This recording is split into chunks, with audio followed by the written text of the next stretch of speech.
స్నేహితులు మోసం చేయడం చూసాం, ప్రియురాళ్ళు మోసం చేయడం చూసాం. కానీ సూర్యాపేట జిల్లాలో ఒక దారుణమైనటువంటి ఘటన వెలుగు చూసింది. సొంత తండ్రిని, జీవితాన్ని ఇచ్చినటువంటి తండ్రిని మోసం చేశారు ముగ్గురు కూతుళ్ళు. నిజంగా ఈ దారుణమైనటువంటి ఘటన ఇవాళ సమాజాన్ని తలదించుకునే విధంగా చేస్తుంది.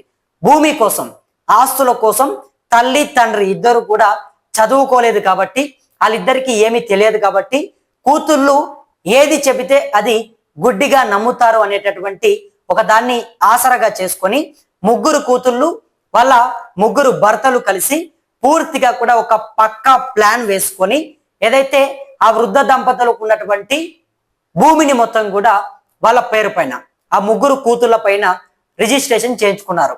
తల్లిదండ్రులని పూర్తిగా కూడా సంబంధిత అధికారుల దగ్గరికి తీసుకొని వెళ్ళి సంతకాలు పెట్టించుకున్నారు. అన్నీ కూడా చేశారు. అంటే మేము మీకు ఆసరగా ఉంటాము, మీకు అండగా ఉంటామని చెప్పేసి ఆ తల్లిదండ్రులకు ముగ్గురు కూతుళ్ళు భరోసాని ఇచ్చినట్టుగా నటించారు, ధైర్యాన్ని చెప్పినట్టుగా నమ్మించారు. కానీ చివరికి పూర్తిగా ఆ తల్లిదండ్రులకు ఉన్నటువంటి ఆస్తులని మొత్తం కూడా నొక్కేసే ప్రయత్నం చేశారు.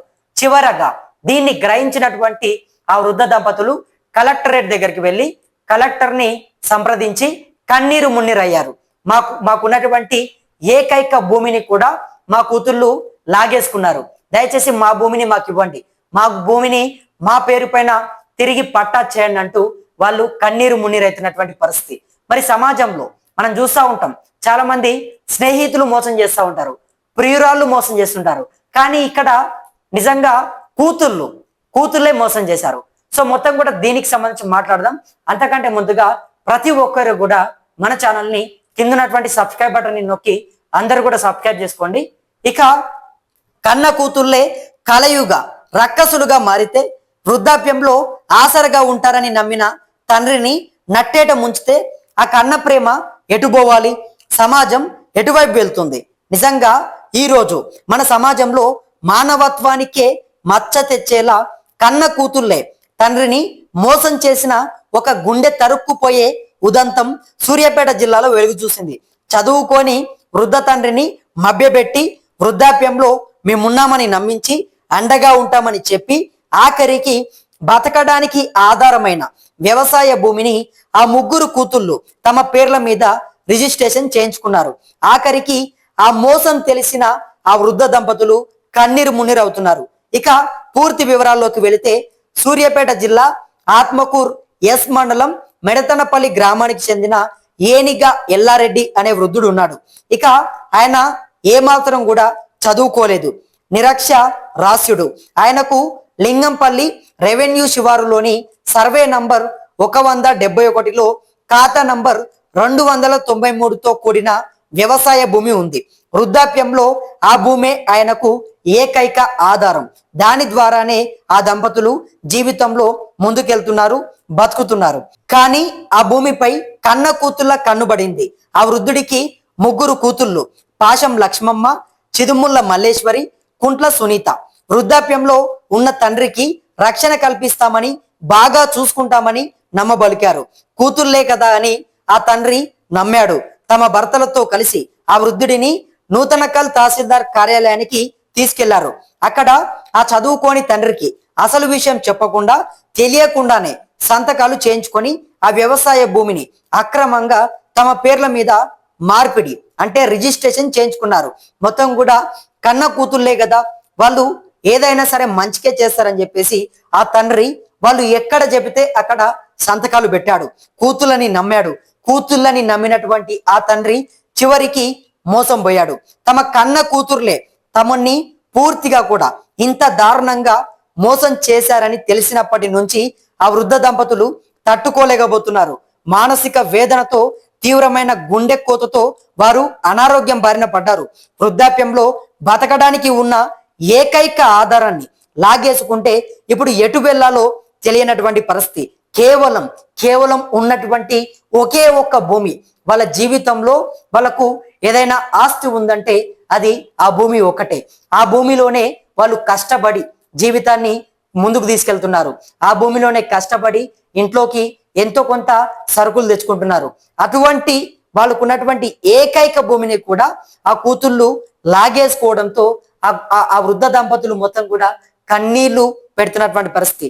దీంతో బాధితుడు ఎల్లారెడ్డి జిల్లా కలెక్టర్ను ఆశ్రయించి కన్నీటితో ఫిర్యాదు చేశారు. మీడియాతో మాట్లాడుతూ కన్న కూతుర్లే మమ్మల్ని మోసం చేశారు. వృద్ధాప్యంలో బతకడానికి ఆ భూమే మాకు ఆధారం. అక్రమంగా మారిన ఆ పట్టాలను తక్షణమే రద్దు చేసి తిరిగి నా పేరిట పాస్బుక్ ఇప్పించాలంటూ ఆ వృద్ధుడు కన్నీరు పెట్టుకున్న దృశ్యాలు ప్రతి ఒక్కరిని కదిలిస్తున్నాయి. ఇక్కడ ఎంఎల్ఆర్ న్యూస్ తరపున మేము కూడా అడుగుతా ఉన్నాం. ఆస్తి కోసం కన్న తండ్రినే నట్టేట ముంచే ఇలాంటి కూతులను అల్లులను సమాజం ఏమనాలి? వృద్ధుల రక్షణ చట్టాలు ఏం చేస్తున్నాయి? రిజిస్ట్రేషన్ చేసే సమయంలో ఆ వృద్ధుడు నిరక్షరాస్యుడని తెలిసి కూడా అధికారులు ఎందుకు క్రాస్ వెరిఫై చేయలేదు? కేవలం సంతకాలు ఉంటే సరిపోతుందా? వృద్ధుల భూములు రిజిస్ట్రేషన్ అయ్యేటప్పుడు వారి పూర్తి సమ్మతి ఉందా లేదా అని చూడాల్సినటువంటి బాధ్యత అధికారులపై లేదా?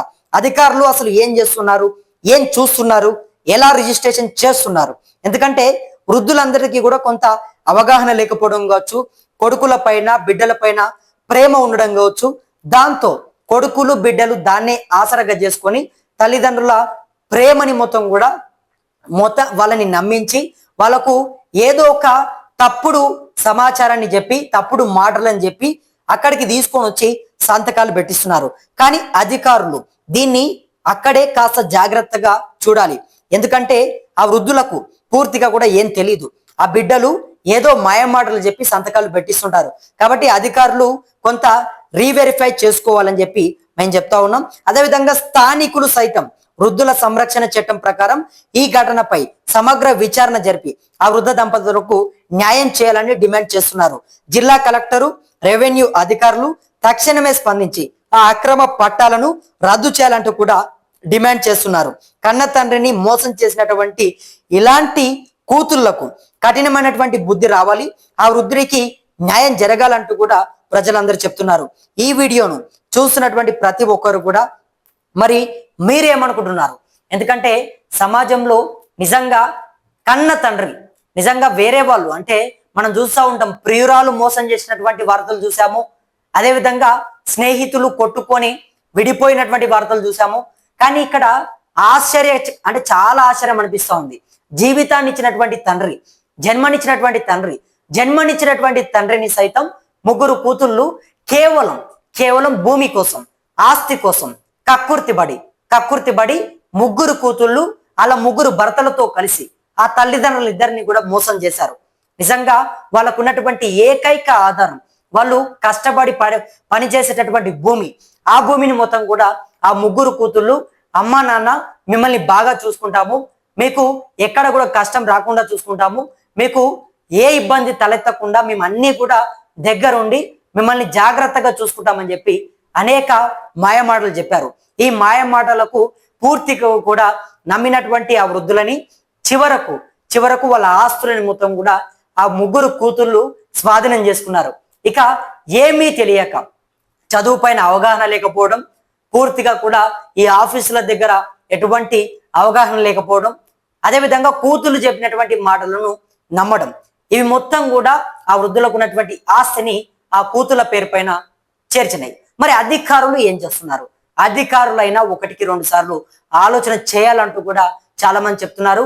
ఏది పడితే అది సంతకాలు పెట్టినంత మాత్రాన గుడ్డిగా భూముల రిజిస్ట్రేషన్ చేయొద్దు అంటూ కూడా కొంతమంది ప్రజలు చెప్తున్నటువంటి పరిస్థితి. మరి మొత్తానికి ఈ ముగ్గురు కూతుళ్ళు కన్న తండ్రిని కన్న తల్లిని మోసం చేసి వాళ్ళ భూములని స్వాధీనం చేసుకున్నారు.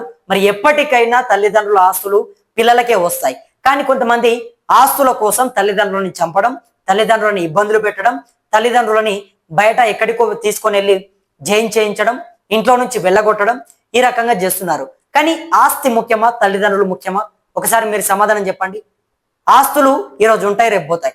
జీవితంలో ఎవరైనా సరే ప్రతి ఒక్కరం కూడా, అది మీరైనా నేనైనా, అందరం కూడా ఎలాగైతే పుట్టామో అలాగే వెళ్తాం. ఆస్తులని తీసుకొని వెళ్ళాం, అంతస్తులను తీసుకొని వెళ్ళాం, అంతకంటే ముఖ్యంగా భూములని చేతిలో పట్టుకొని వెళ్ళాం. ఏదో కేవలం కొన్ని రోజులు పంట పెట్టుకోవడానికో లేకపోతే వాటిని అమ్ముకొని కాసుల కోసం కక్కుర్తిబడి వాటిని అమ్ముకొని వచ్చినటువంటి డబ్బులతోని రాక్షసానందం పొందడం, ఇంతకు మించి మనం పెద్దగా చేసేదేమి ఉండదు. కాబట్టి ఇప్పటికైనా ఆలోచన చేసుకోండి. తల్లిదండ్రులను ఎవరు కూడా మోసం చేయొద్దు, తల్లిదండ్రులను ఎవరు కూడా ఇబ్బంది పెట్టకండి. భూముల కోసం, డబ్బుల కోసం ఈ రకంగా చేస్తున్నటువంటి ఘటనలు చూసినప్పుడు నిజంగా చాలా దారుణం అనిపిస్తా ఉంది. మరి మీకేమనిపిస్తుంది? సూర్యాపేటలో వెలుగు చూసినటువంటి ఈ ఘటన, ఈ దారుణమైనటువంటి అంశం మిమ్మల్ని నిజంగా చాలా మంది కూడా కమెంట్స్ పెడతా ఉన్నారు. మరి మీ అభిప్రాయం ఏంటో మీరు కూడా కింద కమెంట్ బాక్స్ లో కమెంట్ చేసే ప్రయత్నం చేయండి. మరిన్ని ఇటువంటి వార్తలని మీ ముందుకు తీసుకొచ్చేందుకు తప్పకుండా ప్రతి ఒక్కరు కూడా మన ఛానల్ ని కింద ఉన్నటువంటి సబ్స్క్రైబ్ బటన్ ని నొక్కి అందరు కూడా సబ్స్క్రైబ్ చేసుకుంటారని చెప్పి మనస్ఫూర్తిగా వేడుకుంటూ నేను మీ కొత్తూరు రమేష్. ధన్యవాదాలు మిత్రులారా.